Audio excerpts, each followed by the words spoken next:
Está sin cámara con batería.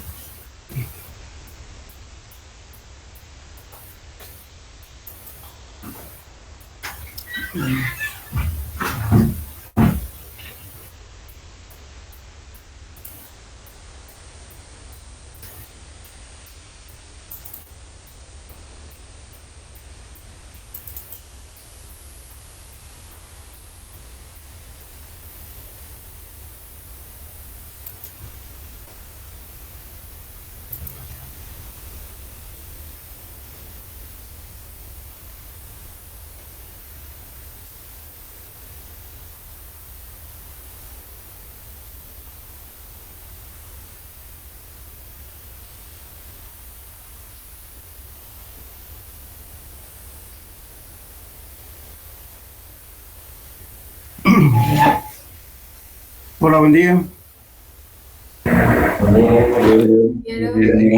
Ya, ¿en qué parte estábamos a ver, por favor? ¿En qué quedamos?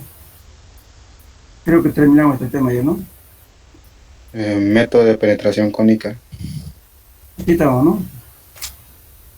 Ya, entonces, terminamos nuestra asunto. No vimos todavía la profundidad de sondeo, nada, ¿no?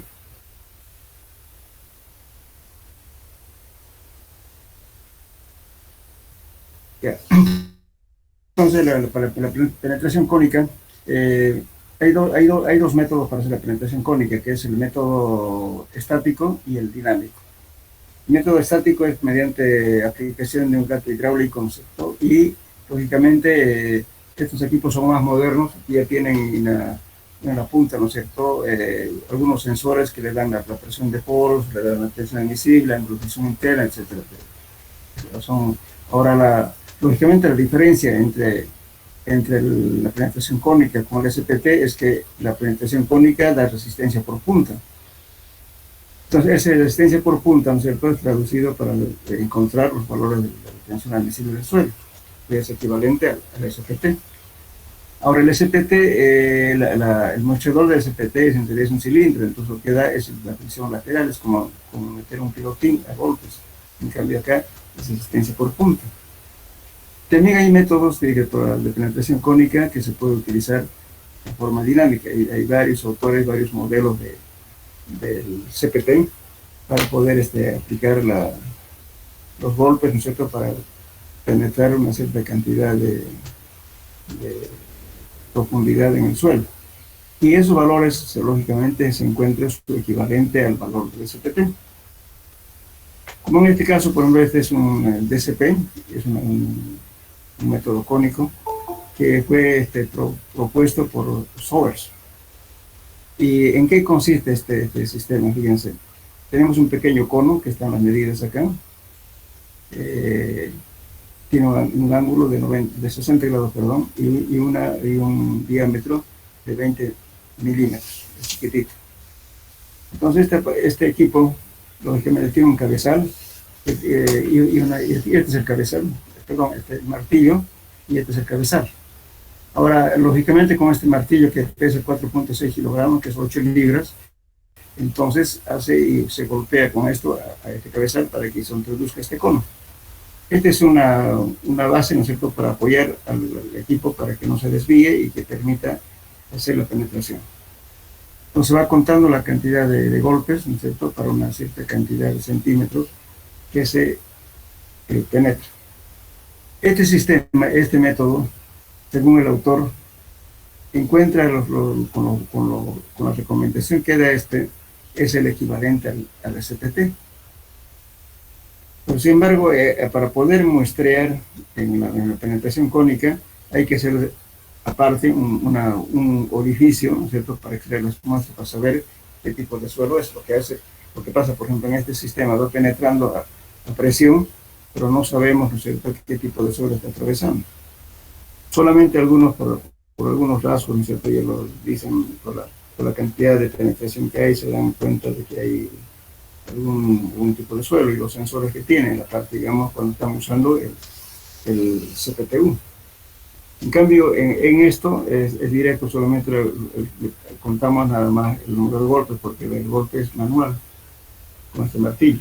Entonces, esto da su equivalente al SPT. Es un pequeño liviano, portátil, pero no muy divulgado. Entonces sería interesante hacer las pruebas con este valor, realmente qué cantidad cuál es la variación con el SPT con esto que propone el OES. Después tenemos el método del DTHS, que ya les di como tarea, que es un método que utilizan bastante los españoles. En el DTHS se utiliza la misma herramienta que usamos en el SPT, el mismo varillaje, el mismo trípode, el mismo martillo. La única variación es que en vez de colocarle el penetrómetro de Terzaghi, se coloca un cono estandarizado justamente por las normas españolas. El DTH quiere decir penetración cónica súper pesada. Dicen eso porque justamente están usando un martillo de 65 kilos o 63.5 kilos, igual que en el SPT. Lógicamente que los golpes que se dan es en forma continua, entonces nos permite hacer una curva, profundidad versus número de golpes. Entonces, en el diagrama vamos a hacer la variación que va en profundidad. En un mismo estrato también da variación en el número de golpes, porque las compacidades varían en las arenas y en suelos arcillosos la consistencia. Puede ser una consistencia media, blanda o dura. Entonces eso nos demuestra más claro el golpe porque estamos volcando en forma continua. En cambio, en el SPT golpeamos cada metro o cada cambio de material.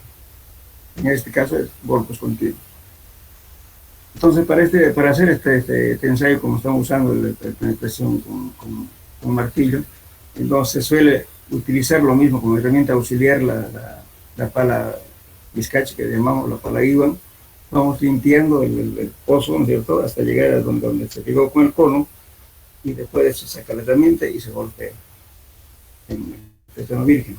Vamos así, de ese modo, profundizando. Eso es el método, el DTHS. Bueno, ya hablamos también de esto del mochador de pared delgada para obtener muestras inalteradas. Ahora estos son las brocas, no sé si, creo que hablamos de esto ya, ¿no? Ustedes disculpen, estamos con otro grupo. Sí, Ya hablamos, ¿no? sí, ¿Ah? sí, explicó. Sí, ingeniero. Ya se habló, entonces vamos a entrar aquí. Esta parte no hemos visto bien, ¿cierto? El número y tipo de los sondeos, ¿cierto? Ahora vamos a hablar de esto. Ya, entonces, justamente cuando planificamos un estudio, lógicamente tenemos que tratar, dependiendo de la zona. En la ciudad de Santa Cruz, el distanciamiento, digamos, de punto a punto no debe exceder entre 20 a 25 metros, no más. ¿Por qué? Porque son suelos aluviales cuaternarios, con una variación bastante variable, porque la formación geológica es justamente del curso del agua antiguo que pasaba por Santa Cruz. Entonces, por eso podemos encontrar, en un mismo lote podemos encontrar diversidad de suelos, con diferentes resistencias y con diferentes tipos de suelos. Por eso no es conveniente hacer una sola perforación para una edificación. Hay que hacer mínimo dos. Ya. Bueno, entonces, pero para poder determinar las profundidades de sondeos, hay varios criterios. Uno de los criterios que se manejaba antes, que yo puse simplemente para el conocimiento de ahora, pero ya no se utiliza esto. Por ejemplo, dice, la profundidad de sondeos recomendable es de 1.5 veces B o 3B. ¿Y qué significa eso? B es el ancho de la edificación. Entonces, fíjense, si tuviéramos un edificio, digamos, de 15 pisos, perdón, de ancho de 15 metros, digamos, por 1.5 le va a dar casi 22 metros. Si el edificio es de 2 pisos, no merita tampoco profundizar tan profundo. Entonces ya este criterio ya no se utiliza. El que usamos es este. Ahora, ¿cómo hacemos con este criterio? Lógicamente en suelos 2 van a aprender a calcular las presiones hacia el interior del suelo debido a una carga, como en este caso. Bueno, aquí, ¿qué estamos haciendo? Fíjense, esta profundidad SP quiere decir profundidad de sondeo. Para determinar esta profundidad de sondeo, vamos a encontrar el 5 o o 10% de la influencia de esta presión. ¿Y esta presión de dónde viene? Supongamos que ustedes no tienen, generalmente el estudio se hace así. Rara vez le van a dar el estado de carga, cuánto de apoyo va a llegar al suelo. Generalmente se hace, uno no sabe cuánto de presión va a soportar una zapata. Entonces aquí se toma un valor aproximado entre 12 a 15 toneladas por piso. Eso más o menos el término medio. Entonces yo tengo 10 pisos, digamos, y 12 son 120 toneladas. Esas 120 toneladas va a transmitir una columna y puedo predeterminar una zapata que sea rectangular. Entonces este peso que está apoyado en un área que es la zapata, ¿no es cierto? Supongamos que sea de 2×3, digamos, por así decir. Entonces, ¿qué hago? Este peso lo divido entre el área de contacto. Eso me va a dar este valor Q, una carga distribuida. Entonces, en el punto de contacto entre este elemento con el suelo es el 100% que está de contacto. Pero sin embargo, conforme que va pasando la profundidad, la mayor profundidad, esta presión se va disminuyendo. Entonces va a haber un momento en que solamente me va a influir esta carga total, que es tomando 100% de carga, me va simplemente a incidir entre 5 a 10%. Entonces voy a perforar hasta que me dé ese valor, entre 5 a 10%. Entonces esa es mi profundidad de eso. ¿Entendieron?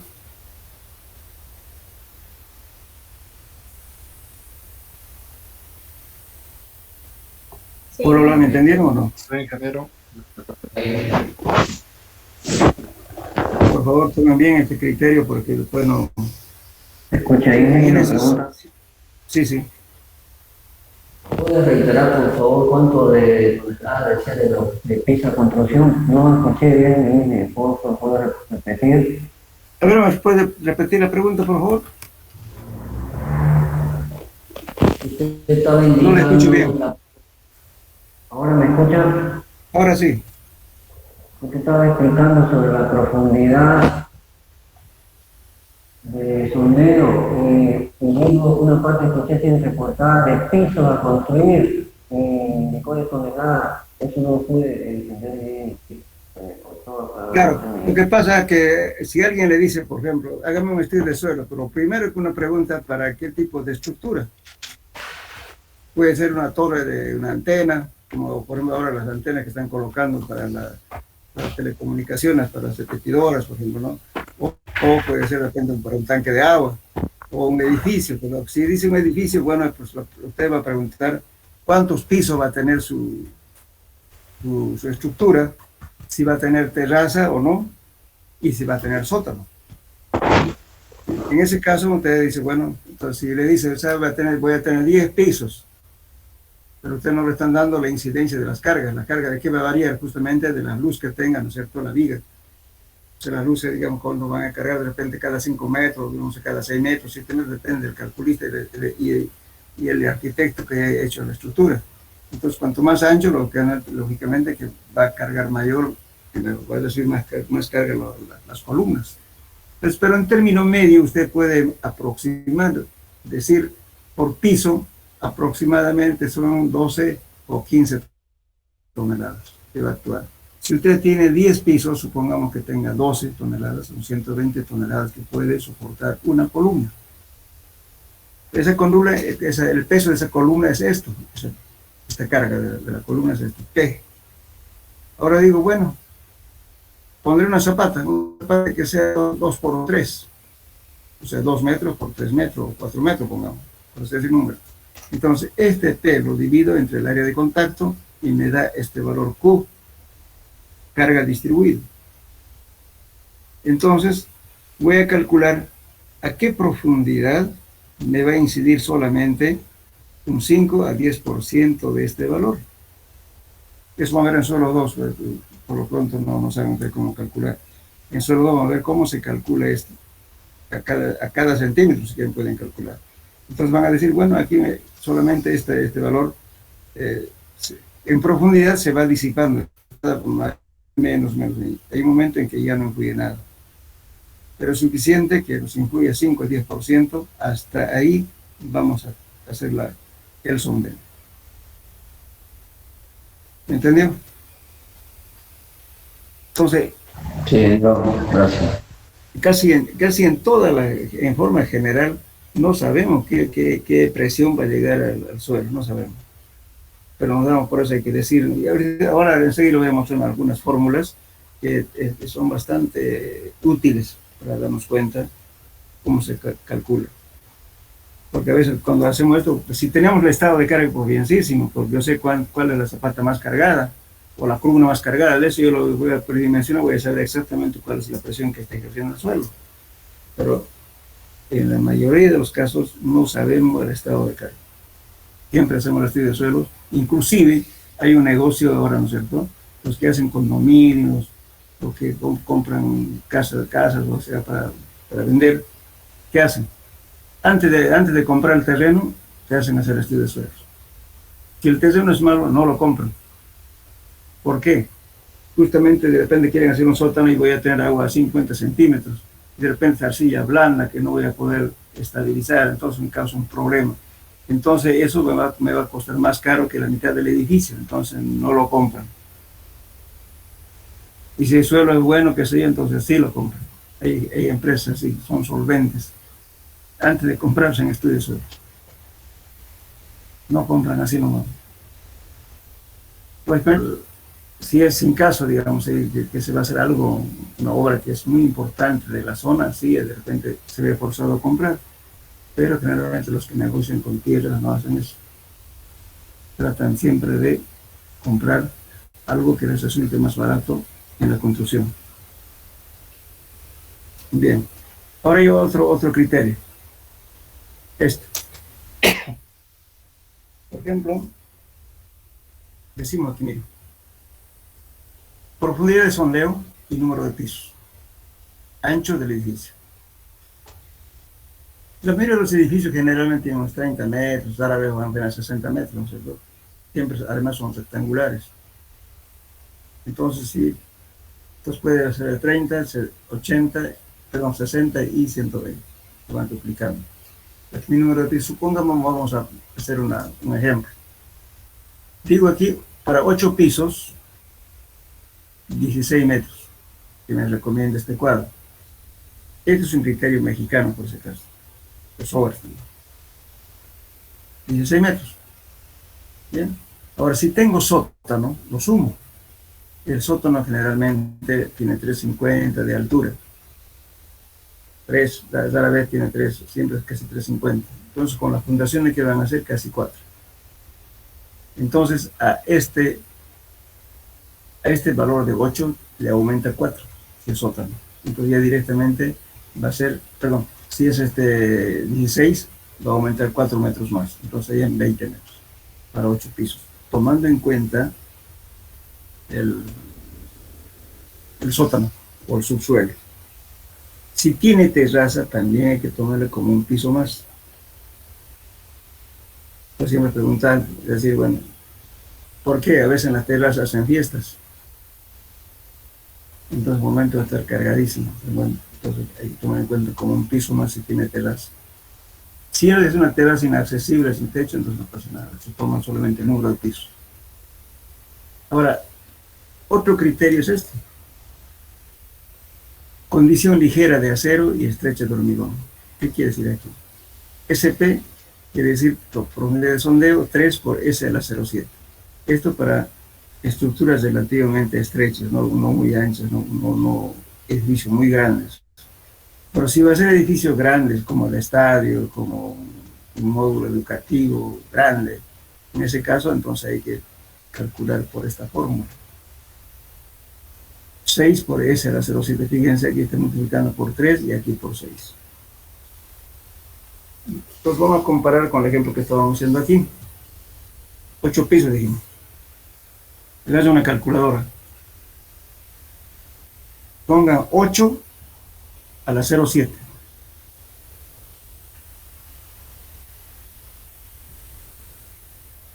8 elevado a la 0,7. Multiplican por 3. ¿Cuánto le da?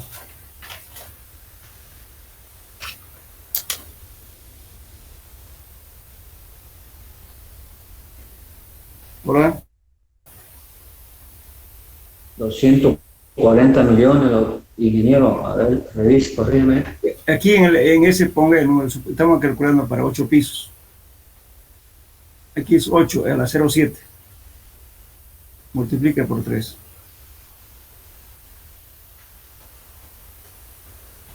$1,28 por 10 a la 1 me sale. No, estoy calculando mal. Ingeniero, me salió 12.86. 12.83, ¿no es cierto? Redondeado a 13, ¿verdad? Aquí nos está diciendo este señor aquí 16. ¿Sí? Entonces, ¿qué tengo? Si tengo sótano, a ese 13 lo voy a sumar 4. Serían 17 metros. En cambio, aquí me dice 16. Con los 4 metros que le subo del sótano, pues son 20. Entonces, ahora estoy en una disyuntiva. No tengo 17 y tengo un 20. ¿Cuál la 2? Este es más conservador, ¿no es cierto? Este es menos conservador. Entonces, tomo una media. Tomaré 18 metros o 19 metros de profundidad. Pero ya tenemos cómo demostrar técnicamente al cliente. Generalmente a veces los comerciantes cuando no saben de estructuras, entonces, ¿cómo lo va a convencer o cómo lo va a justificar? ¿Por qué quiere hacer 10 metros? ¿Por qué quiere hacer 15? Pues tenemos que basarnos en algo. Entonces, estos cuadritos que estoy mostrando, eso ayuda, digamos, ¿no? para determinar más o menos la profundidad de sondeo. Lógicamente, si a esa profundidad encontramos un terreno muy malo, pues hay que profundizar. O de repente, qué sé yo, en la parte superior encontramos terreno tan duro, ¿no es cierto? Unos 5 o 6 metros de un estrato firme. Pues tampoco no necesita entrar más adentro. Puedo dejarlo ahí. Pero en un terreno normal son estas las recomendaciones. Bien. Por eso dice aquí, la distancia máxima entre sondeos no deberá sobrepasar 25 metros. A no ser que el suelo sea bastante homogéneo en sus características. Si tenemos un suelo heterogéneo, como es normal en Santa Cruz, entonces no hay que pasarse de esto. Bien. Ahora hay otro criterio, que es este es un criterio brasilero. Profundidad de sondeo dice que C por B igual a 8. Quiere decir que en ningún caso, así sea una casa de un piso, debe perforarse 8 metros.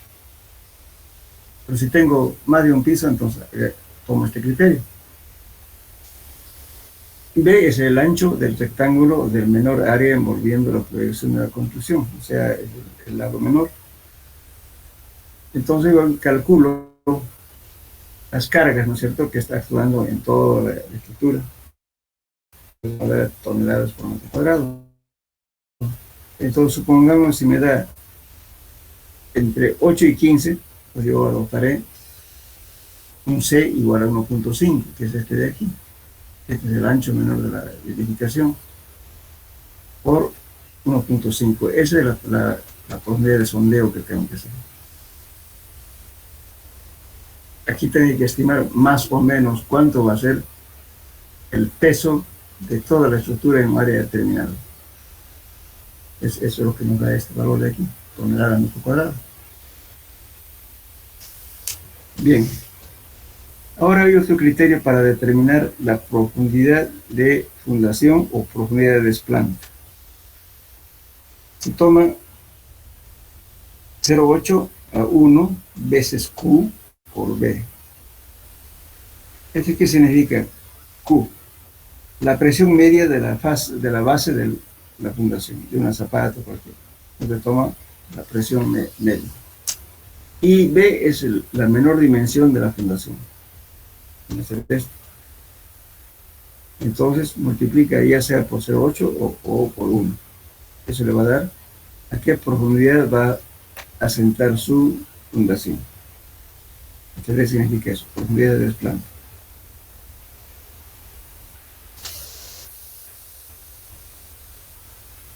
Bien, eso sería más o menos para determinar. Lógicamente que siempre es bueno indagar del vecino o de la zona, ¿no?, circundante, ver cuánto se ha hecho, siempre es importante. Obtener datos que nos dé idea, ¿no es cierto?, del comportamiento del suelo.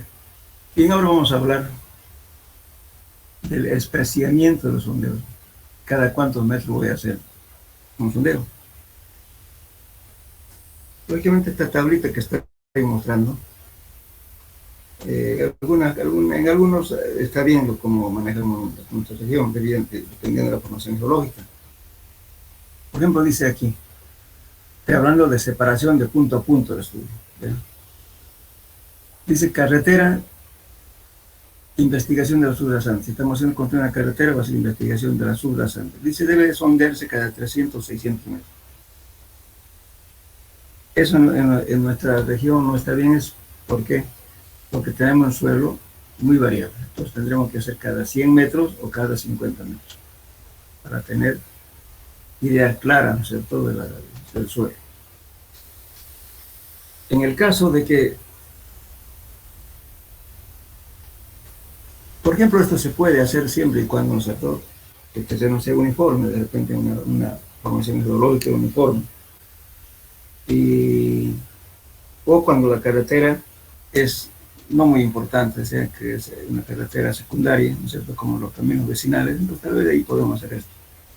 Pero si es para carretera de alto tráfico, entonces en lo posible hay que hacer cada 100 metros o cada 50. Ahora, vamos a hablar aquí un poquito lo que no está escrito aquí. Cuando se hace un estudio de suelos, generalmente se hacen sondeos directamente con pala Eagle, ¿no? Y se hace también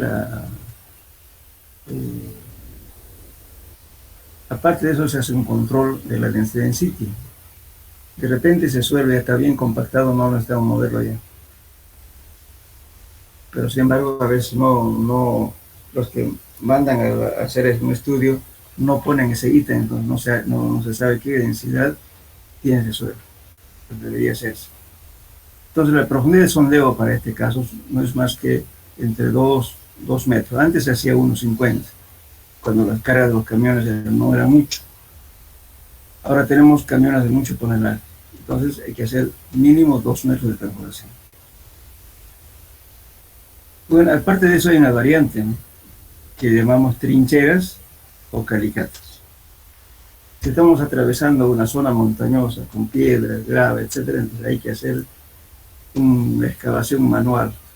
Generalmente se hace una calicata que consiste en hacer un orificio en el suelo en unos 80 o 1 metro de ancho por unos 20 aproximadamente de largo, de tal modo que una persona pueda trabajar ahí y hacer la excavación hasta 2 metros como mínimo. Son calicatas o también llamadas trincheras. Entonces se saca la muestra y se hace la descripción de la columna, ¿no?, del suelo, como para hacer los perfiles. Ahora vamos a la siguiente carreteras.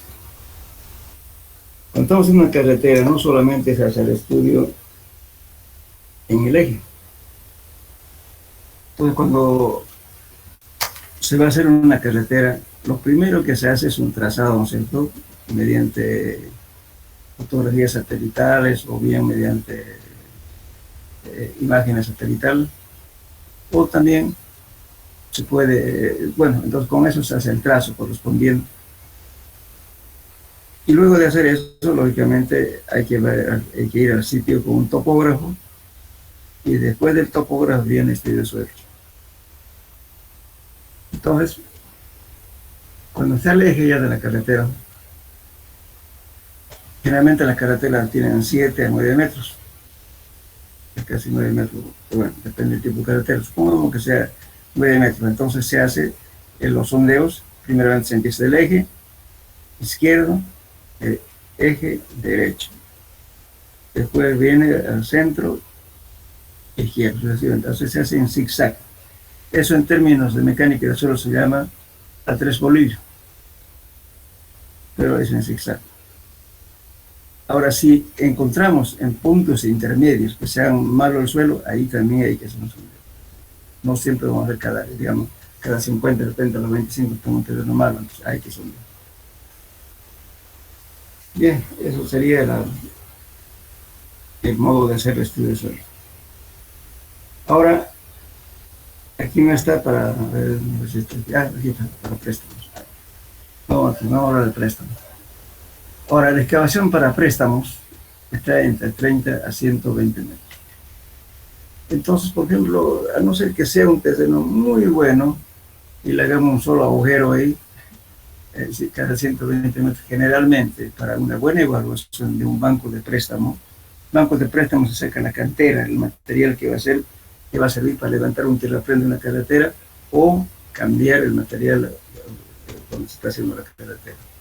Eso se llaman bancos de préstamo o excavación para préstamos. Entonces lo normal que se debe hacer, por eso hay que cobrar un ítem diferente. ¿Por qué? Si estamos haciendo el trazo, ya la vez va a estar al lado del banco de préstamo. A veces hay que recorrer varios kilómetros y buscar dónde se puede encontrar un material adecuado. Entonces, una vez que encontramos ese material, de repente es una propiedad privada. Entonces, ¿qué hay que hacer? Mediante el GPS, ¿no es cierto?, hace más o menos la zona que puede representar el banco. Y de ahí cuadriculan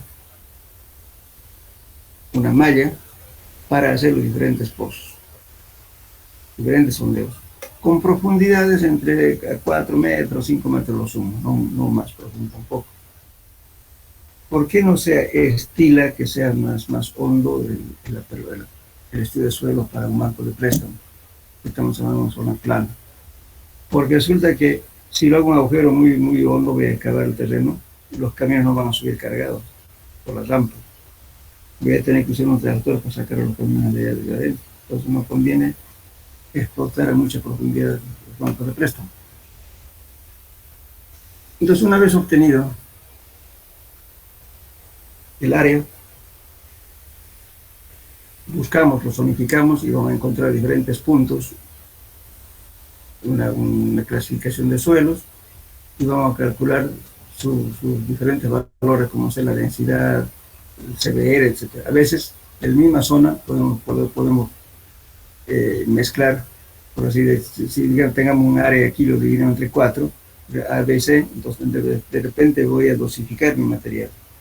Voy a sacar un poco de un lado, del otro lado, y lo mezclo. No siempre en toda la área va a ser igual el suelo. Entonces, ¿qué estamos haciendo? Estamos cualificando y cuantificando qué calidad de suelo hay y qué cantidad puedo sacar de ahí. Entonces, ¿por qué digo eso? Porque supongamos que encuentro una cantera chiquitita, a veces económicamente no es rentable la explotación, porque ¿qué tengo que hacer? Tengo que comprar la zona al propietario, tengo que hacer un camino de acceso, de repente tengo que hacer un puente provisional para pasar de un riachuelo, qué sé yo, en fin. Entonces eso es costo. Entonces, una vez que cuantificamos, hacemos tanto material, entonces vale la pena trabajar. Después, digamos, del desmonte, se sacan las raíces, se llama decapar. Sacar las raíces, sacar todo lo que es parte orgánica, botar a un lado, y de así explotar al suelo. Todo eso es dinero. Entonces, por eso, a veces, si el banco es muy chiquito, preferir buscar otro lugar para no gastar plata en accesos. De ese modo se hace por eso nunca uno debe mezclar lo que es identificación de bancos de préstamo. Es muy diferente a este ítem, algunos lo mezclan. Entonces, no sabemos cuántos cuántos bancos vamos a determinar en una área determinada. Entonces, una carretera de 100 kilómetros tendrán que ser 5 o 4 bancos de préstamo que hay que buscar. Es un trabajo largo. Entonces, eso va un ítem aparte. Sí. Ingeniero, pregunta. Sí, sí. Sí, pregunta. Usted está indicando banco, ingeniero, ¿es sinónimo de excavación para préstamo? ¿O es Claro. correcto, ingeniero? Si quiere llamarle cantera, también se dice cantera, o banco de préstamo. Una zona apta, ¿no es cierto?, que tenga material adecuado para cambiar con otro material que esté malo en la carretera que estamos haciendo. Eso se llama banco de préstamo. ¿Entendió? Muy bien, ingeniero. Sinónimo, gracias. Sí. Ahora también, otra cosa, buena su pregunta, porque también vamos a aclarar. No siempre hay que pensar en materiales sueltos como banco de préstamo. Muchas veces hay que explotar con explosivos una cantera. Supongamos que usted va a hacer hay un cerro por ahí, pero no tiene río, no tiene nada, y de repente el río tiene malos materiales, entonces tiene que buscar un material para hacer el puente o para hacer la carretera, ya sea para el hormigón o si es pavimento flexible, lo mismo. Hay que buscar material. En esos casos se hace sondeos con corona de diamante de arriba, ¿no es cierto? Se ve para ver y cuantificar su calidad de ese material que hay en la zona. De repente tienen que explotar con explosivos esa cantera. Se hace eso. Entonces, si esa formación geológica es buena, entonces hay que explotar. Muchas veces se usa explosivos. Entonces, lógicamente, ya todo el material agregado con la explosión se tritura y ya tiene el agregado grueso para hormigones o para pavimento flexible. No siempre solamente tierra suelta. A veces hay cerros que usted tiene que saber, de repente una sola parte tiene un material adecuado, pero usted va a unos 15, 20 metros en profundidad y el terreno, la roca va a ser más. Entonces, por eso se hace exploraciones. Se hace con corona de diamante, lo que vimos anteriormente, ¿no es cierto? Que se mete se saca los núcleos y se evalúa eso. Después tenemos para presas de tierra y diques. De punto a punto debe estar más o menos entre 30 a 60, en lo posible 30. Siempre cuando estamos haciendo, ¿no es cierto?, para un dique, se debe hacer en ambas riberas, izquierda, derecha y en la parte central. Arriba, por lo menos en la parte izquierda, por lo menos una perforación, aunque sea una, en ambos extremos, y en el vaso de cierre, dependiendo del ancho, hay que hacer con distancias no más de 30 metros, punto a punto. Eso es para hacer los diques o los presas de tierra, puede ser presas de hormigón. Igual. Igualmente muchos pueden creer de que el hormigón es la solución para un dique. No siempre. Por ejemplo, en la Chiquitanía hay no me acuerdo cómo se llama esa presa. Después de que acumularon agua, resulta que el agua se perdió. Bueno, culpaban primeramente, ¿no es cierto?, que la fundación de la presa estaba mal, que no fue eso, sino que tenía fallas, como imagínense, ustedes están levantando la altura del agua, imagínense la presión de la masa de agua. Esa presión sale por las fisuras que tiene el suelo en el lecho, y eso pasó. Entonces, uno dice, no solamente se debe hacer una evaluación en la parte, digamos, del cierre de la represa, sino también en el vaso donde se va a acumular agua. Hay que hacer chequeos. Y también se estudia la sedimentación. Cuando se hace la represa, por ejemplo, hay que ir al medio, ¿no es cierto?, excavar a pulso, si en caso no hay agua, hay que hacer a pulso, para determinar las diferentes formaciones que ha ido acumulando año tras año el fluvión que va a traer material. Ustedes van a ver, no siempre es el mismo material, a veces se ve arena, a veces puede haber grava o una capa de arcilla, etc. Eso es debido a los torrentes que hubo a través de la historia de, digamos, de acumulación del agua. Y también se traen muestras, ¿no es cierto?, de los turbiones que llegan. Se agarra la muestra, ¿no es cierto?, y luego se analiza el agua turbia, qué tipo de sedimentos trae y qué cantidad. Entonces, si la colmatación va a ser muy grande, entonces en pocos años esa presa se va a llenar. Hay que hacer un estudio en la parte de hidráulica. Bien, ahora tenemos también, entonces en este caso, me olvidaba de decir también, indiques, aparte de hacer la perforación, como les decía, en la parte lateral, se hace un estudio de permeabilidad. Se hace el orificio, si es oca, con corona de diamante, y luego se hace la determinación de la permeabilidad mediante el método de Ullón.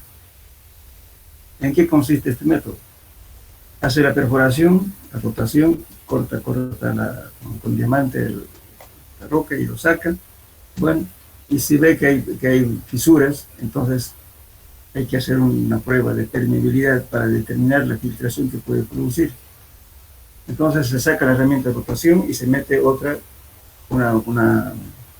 un tubo metálico y con un tapón. En mecánica se llama packer.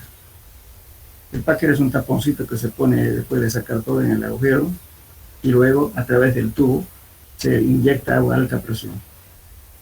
Entonces al inyectar el agua a alta presión, nosotros lógicamente vamos a simular como si el agua embalsada va a ejercer cierta presión. Entonces vamos midiendo la presión del agua y metiendo al agujero que está con un tapón, y además estamos midiendo la cantidad de agua que está entrando por unidad de tiempo. Entonces determinamos el número de Ullón. Ahora, si no es muy excesivo, entonces decimos no pasa nada, se puede dejar sin ningún tratamiento. Y si tuviéramos mucha filtración, muy fisurada del suelo, entonces hay que hacer un tratamiento para hacer el cierre. ¿Y el tratamiento en qué consiste? En hacer perforaciones, y luego de hacer perforaciones, ¿no es cierto?, se inyecta lechada de cemento, o en su defecto se echa arcilla desfloculada, de tal modo que tapemos los agujeros, los poros que tiene el suelo por la fisura que tiene las rocas, para que el agua no se pierda por filtración. Eso hacen las presas. Bueno, ahora para edificios de varios pisos se hace entre 15 a 30 metros. Nosotros estamos hablando, a veces pues dicen, bueno, ¿sabe qué? Hágame nomás 2 perforaciones o un galpón. Dicen, bueno, hágame 2 pozos, pero imagínense, hay galpones inmensos. Tiene ahí 200 metros, 180 metros de largo por 80 metros de ancho. Imagínense ese molde. No es por el peso, sino por la vibración, por el efecto eólico.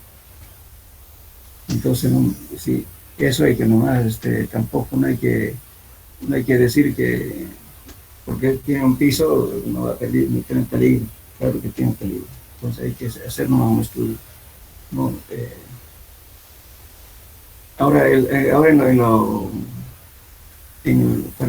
para varios pisos, como les decía hace rato, no separarse más de 20 a 25 metros de punto a punto. Ahora, en el caso de edificio industrial, como decía los galpones, por ejemplo, de 30 a 90, no separarse más de 30 o 35 metros. De 90 es muy largo, casi uno en cada cuadra. No dice mucho, hay que tratar siempre de hacer mayor cantidad de esfuerzos. Bien, eso sería el criterio del espaciamiento de los sondeos.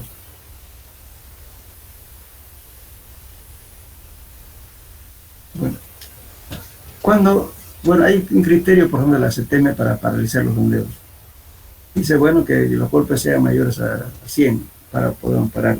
Para los 30 centímetros últimos mayores a 100, podemos parar la paralización. Pero no siempre vamos a esperar de dar 100 golpes. Y supongamos que yo tengo para 10 centímetros, digamos, que me dé, qué sé yo, 60 golpes. Bueno, va a sobrepasar para los 30 centímetros, va a sobrepasar, digamos, los 100. Entonces no se puede volver 100 veces porque si no rompo todo mi equipo. También hay otros criterios para parar los sondeos, pero esto se hace cuando estamos perforando con lodo bentonítico y con agua. Cuando en 3 metros sucesivos fueron obtenidos de índice de penetración mayor de 45-15. O sea, tendría que tener, si en 3 metros seguidos tengo, ¿no es cierto?, para 45 golpes para 15 centímetros, pues si puedo parar, si en 3 metros seguidos me da eso. Esto que si en 4 metros sucesivos me dan el índice de penetración 45-30, o sea, para 15 centímetros 45 golpes, y de 30 para 45, 30 centímetros para 45 golpes. En ese caso también puedo paralizar un sondeo. El último caso sería cuando en 5 metros seguidos fueron obtenidos de penetración de 45-30, o sea, para 30 centímetros 45 golpes, para 45-45. En ese caso también puedo dejar de sondear, ya no perforar. Bueno, ahora dice, si ocurriera esta situación antes de los 8 metros de profundidad, el sondaje será desplazado a 2 metros. O sea, ¿qué quiere decir? Si no puedo pasar en un punto determinado, yo tengo que desplazarme por lo menos 2 metros. Para ver de repente, no es puntual, de repente una piedra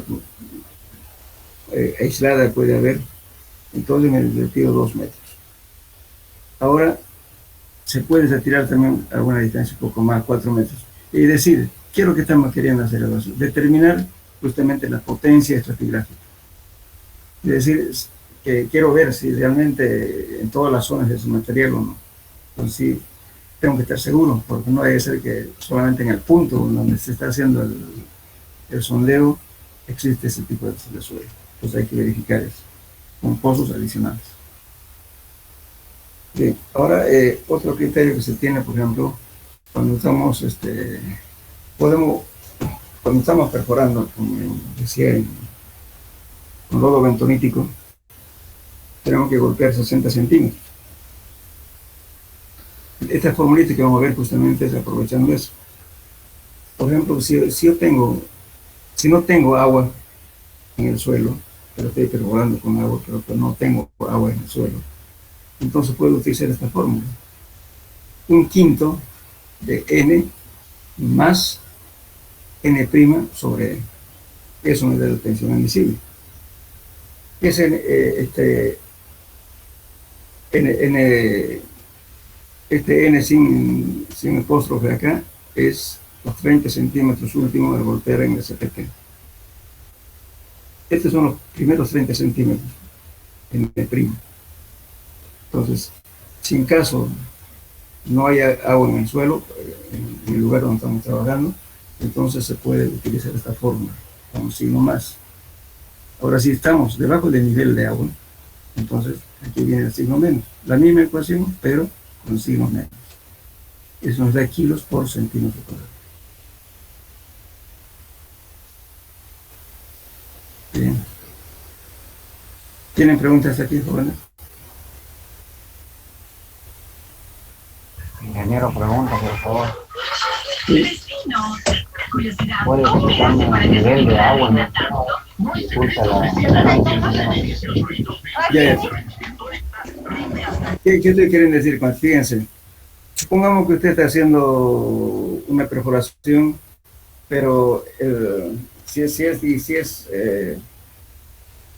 no sé, digamos un poco profundo y no encuentra agua. En ese caso, pero sin embargo usted para poder perforar va a inyectar agua, porque tiene que sacar sedimento para seguir avanzando con la perforación. Entonces, en ese caso, si no hay agua en el suelo natural, en forma natural, entonces utilizo esta fórmula con signo más. Pero si yo estoy haciendo el mismo trabajo, pero hay presencia de agua en una profundidad determinada, entonces utilizo signo menos. Hay lugares, por ejemplo, que 30, 20 metros, 15 metros no hay agua. Entonces, en ese caso, puede utilizar esta fórmula. Ahora, si encuentra agua, bueno, tiene que usar esta fórmula con signo menos.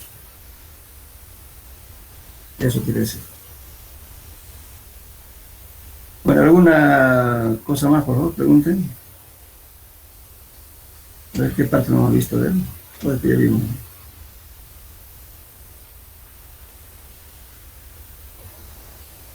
¿Alguna duda, jóvenes?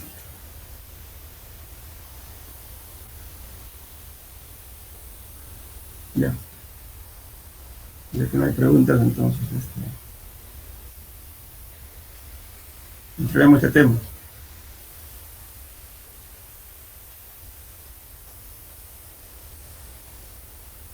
Justamente este capítulo 3 es la materia en que se suele. Van a tomar muy en cuenta la fórmula que vamos a ver acá, que les va a servir tanto para suelo 1, suelo 2, inclusive en carreteras. Son fórmulas empíricas que nos permite evaluar la calidad del suelo y también para poder utilizar el suelo adecuadamente.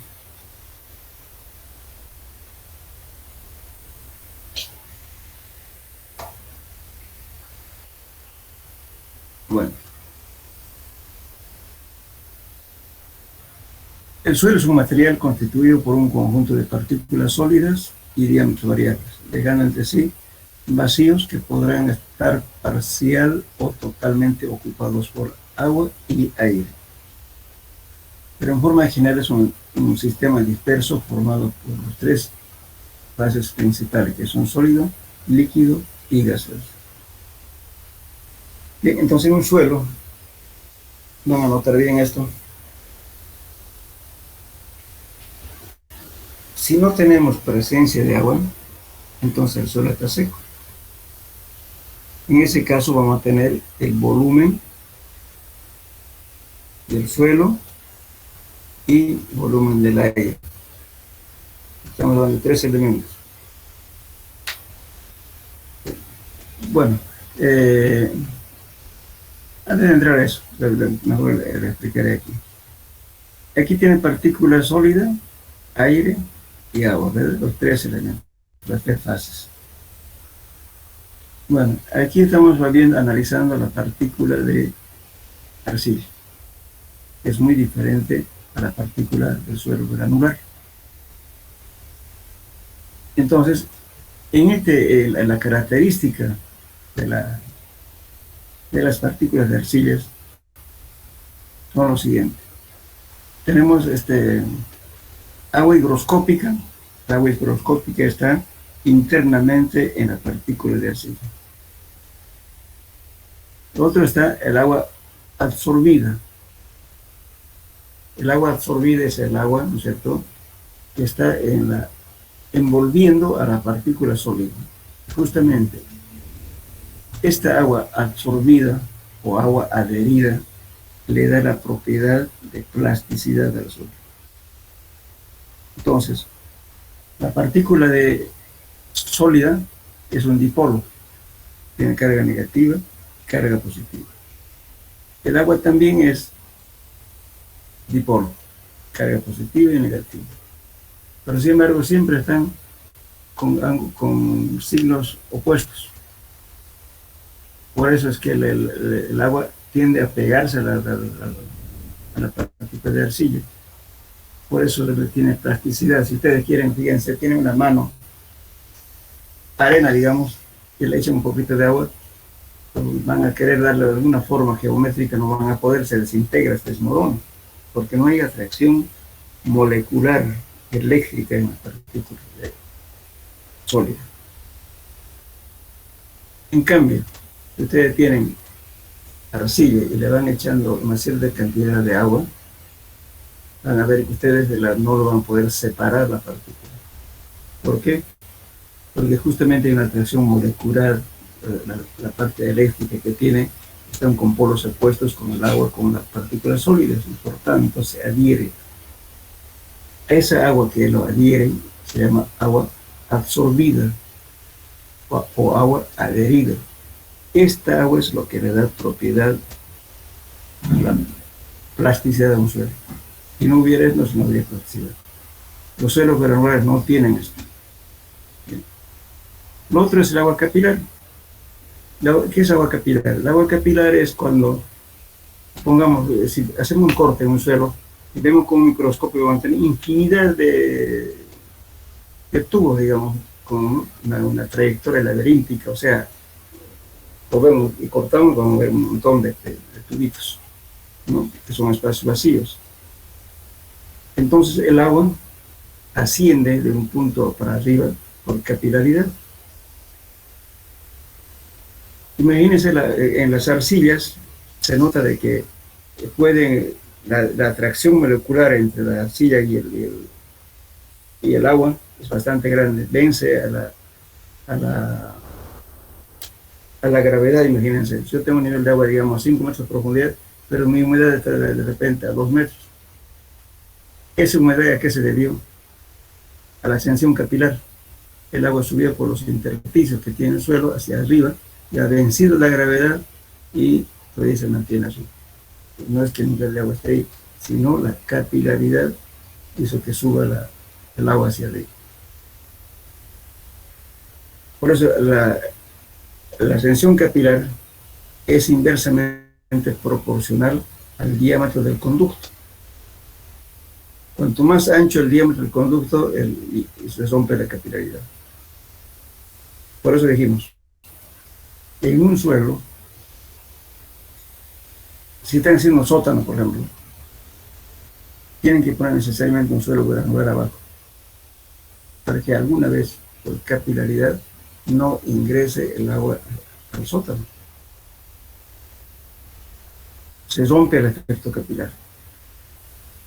Y encima de esas piedras van a colocar ustedes, si es posible, una manta sintética, el hormigón bien vibrado, para que no haya filtraciones.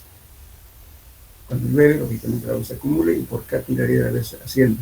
Y por los costados, ¿no es cierto?, está choqueando el agua o cayendo de las gotitas de agua por la parte lateral. Eso es problema de filtración.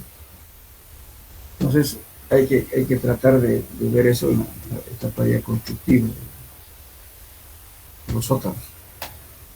Bien, entonces, lógicamente ya en esta, a ver si tengo acá.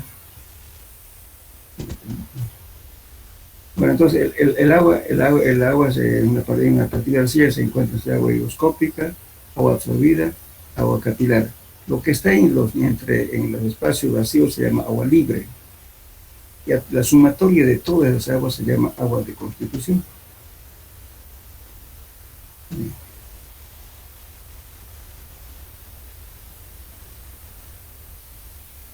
Aquí para terminar esto. Me van a leer, por favor, este tema. Eso es importante. Este tema es lo que concierne toda la mecánica de suelos 1 y suelos 2. Fíjense lo que dice aquí. Agua de constitución es la cantidad de agua que se encuentra en una muestra de suelo. Agua libre es la que se encuentra en una determinada zona del terreno llegando a espacios vacíos, y su estudio rige la ley hidráulica. Agua higroscópica es la que se encuentra en un suelo seco o aire libre. Agua adhesiva o agua absorbida es aquella película de agua que envuelve y se adhiere fuertemente a la parte sólida, y es un factor importante para la plasticidad de los suelos. El agua capilar es aquella en los suelos de grano fino, asciende por los intersticios capilares dejados por las partículas sólidas. Aire está constituido por vapor de agua, carbono combinado o vapor sulfurosos y anhídrido carbónico. Todo lo que es líquido, el aire es todo lo que es en los poros, que se aire también en la atmósfera, ¿no? El agua, entonces, las aguas libres higroscópicas son las que pueden ser totalmente evaporadas por el efecto del calor y la temperatura. Cuando la temperatura es mayor a 100 grados centígrados, en ese caso. Bien. ¿Tienen preguntas hasta aquí?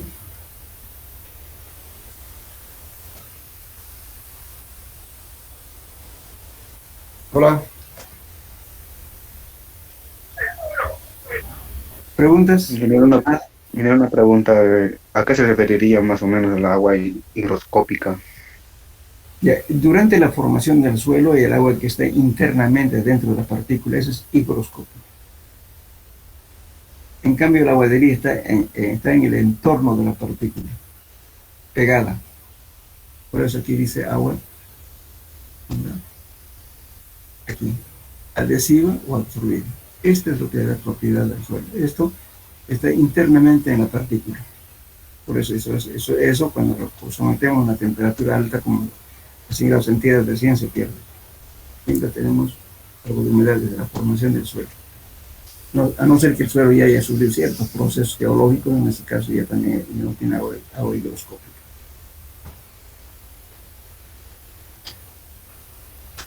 Bien. Fase del suelo. Son las tres fases del suelo, se escriben en la siguiente forma. Sólido, como dice que está formado por partículas minerales, organismos o ambas, incluyendo la capa absorbida. Líquida, parte líquida, llena parcialmente total o vacío. Gaseosa, el aire. Aquí voy a recomendar lo siguiente. Ahora, con lo que hemos hablado, ya podemos decir lo siguiente. Anótenlo, por favor. En un suelo completamente seco,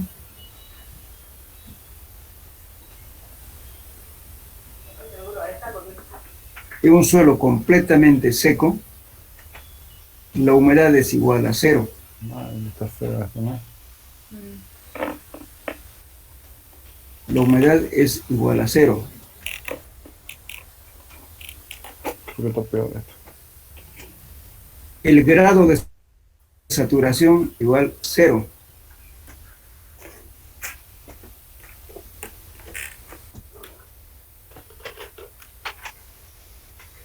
El volumen de la masa del suelo, vamos a llevar esta nomenclatura jóvenes, ¿sí? Por favor, cuando acostúmbrense a usar la misma nomenclatura que voy a emplear yo aquí, porque después en el examen se confunde. Entonces, cuando estoy hablando, ¿no es cierto?, del volumen de la masa del suelo, estoy hablando de esto. Si está seco, entonces, ¿qué significa?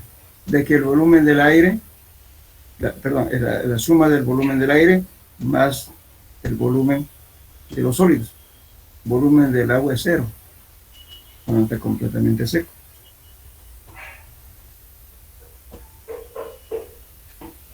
Ahora, el peso de la masa del suelo es igual al peso de los sólidos, porque no tiene agua. Agua es 0, está seco. Y el grado de saturación también es 0. Un grado de saturación igual a 0. Bueno, ahora, en otro caso. Un suelo parcialmente saturado.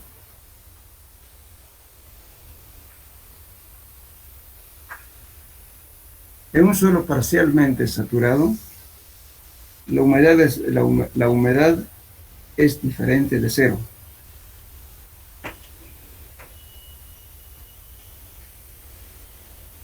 El grado de saturación diferente de 0.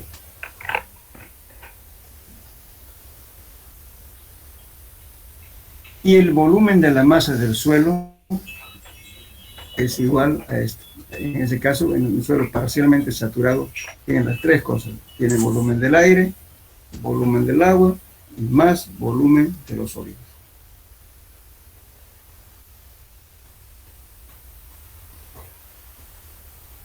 Ahora, el peso de la masa del suelo, que es el WM, el peso del agua, más peso de los sólidos. Tendríamos que decir más el peso del aire, pero estamos suponiendo que el aire no pesa nada, por eso no se lo pone. Pero tenemos las dos cosas, peso del agua más peso de los sólidos.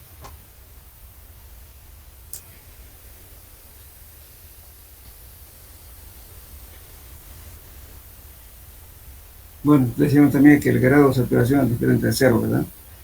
Ahora, en un suelo saturado, en un suelo saturado, el peso, perdón, el volumen de la masa del suelo es volumen del agua más volumen de los sólidos. Este volumen del aire es cero, porque está lleno de agua. Repito, ¿no es cierto? En un suelo saturado es solamente el volumen de la masa está igual al volumen del agua más volumen de los sólidos.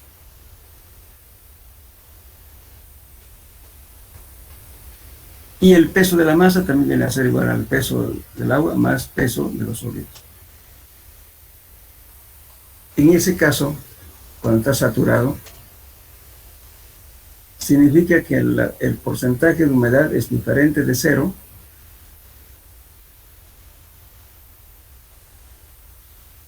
y el grado de saturación es igual a 100.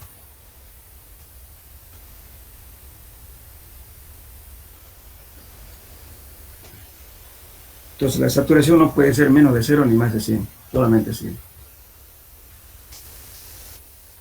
Bueno, ahora la pregunta para ustedes. A ver. ¿Será que un suelo puede tener humedad más del 100%?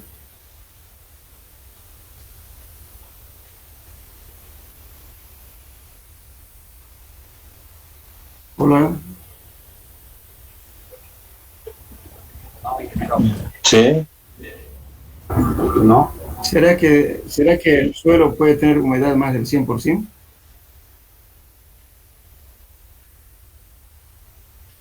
A ver, jóvenes, ¿qué dice? ¿Puede o no puede?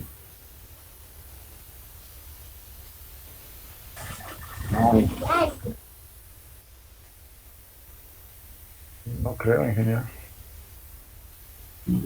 Claro que puede.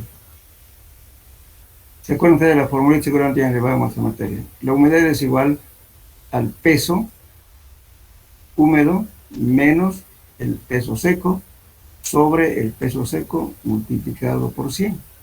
Eso es humedad.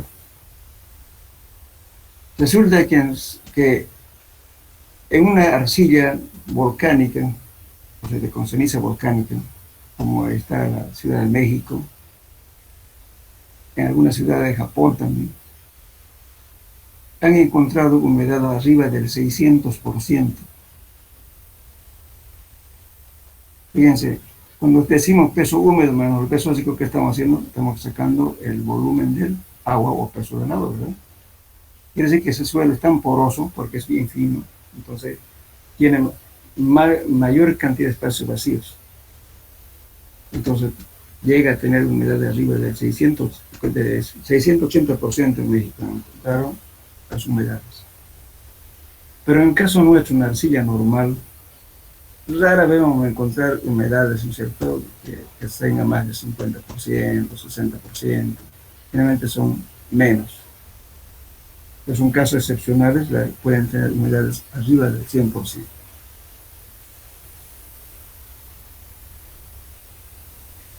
Por eso en la Ciudad de México han prohibido que se extraiga agua para consumo, porque estaba ayudando justamente a que la ciudad sea así. En Japón también he encontrado humedades muy altas, que también en la ciudad de Londres. Tenemos otro caso que está asentado sobre arcillas.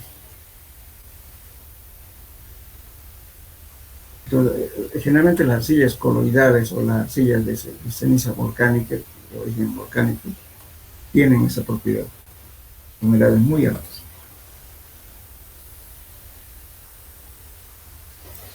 Bien.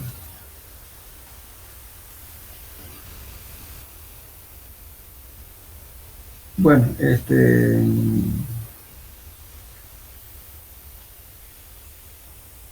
me gustaría que este tema vayan haciendo su formulario, ¿ya? La próxima clase les voy a dar todo esto como tarea para que hagan su formulario. Yo lo voy explicando cosa por cosa. Entonces, ahora, hoy día se lo voy a mandar el del tema 1 y tema 2, los cuestionarios, o sea, las preguntas que ustedes van a ir respondiendo como repaso lo que ya hemos llevado. Lo voy a pasar a través del auxiliar. Y la próxima clase vamos a ver esto. Por favor, este es el tema. El examen, por favor, entre al 100% este capítulo. Así que, por favor, tengan en cuenta y hagan su formulario en este tema. Son 9 fórmulas básicas, pero de ahí sale un montón.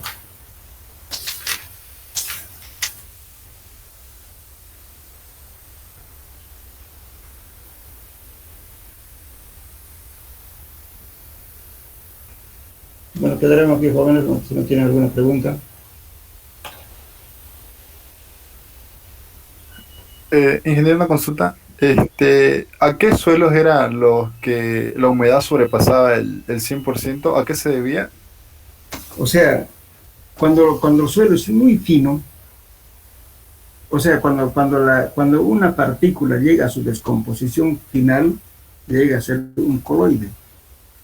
Es una partícula tan fina que ya no se ve casi a simple vista. Entonces, como la unión de esas partículas que son tan finas, ¿no es cierto?, dejan espacios vacíos, un montón de espacios vacíos. Entonces, lógicamente, acumulan mayor cantidad de agua. Eso ocurre en las arcillas coloidales y también en arcillas de origen volcánico. La Ciudad de México, por ejemplo, es una ceniza volcánica.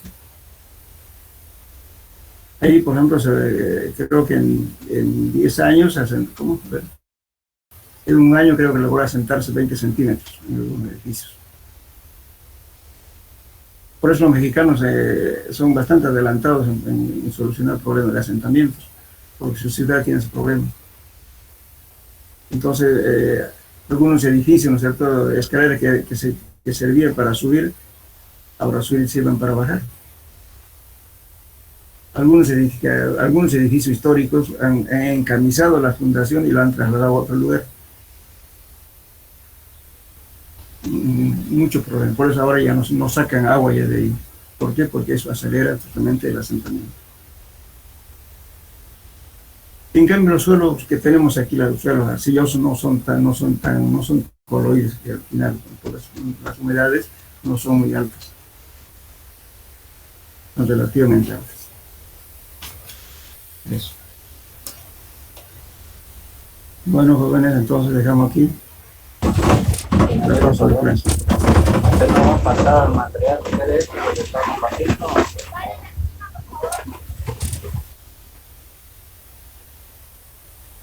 Hola, ¿alguien preguntó algo? Ingeniero, usted nos va a compartir el material que está explicándonos de ustedes. No, las preguntas que le voy a hacer, como le digo, es un repaso de lo que ya hemos llevado, del capítulo 1 y el capítulo 2. Eso lo van a hacer, si quieren amplíen la información, no solamente saquen el texto, sería bueno para que se les quede. Hagan dibujos, que es importante, no necesariamente que dibujen, sino que alguna información de internet, vean para que se les quede, pues se les grabe en la mente. Entonces, bueno, con gráfico entra más por los ojos, de que se quede en el cerebro. Vean eso, por favor. La mecánica del suelo es fácil, no tiene ecuaciones muy difíciles, nada, es bien simple. Por eso es una materia empírico y teórico. Bueno, quedamos acá, jóvenes, hasta luego. Hasta luego, ingeniero. Hasta luego, ingeniero. Hasta luego.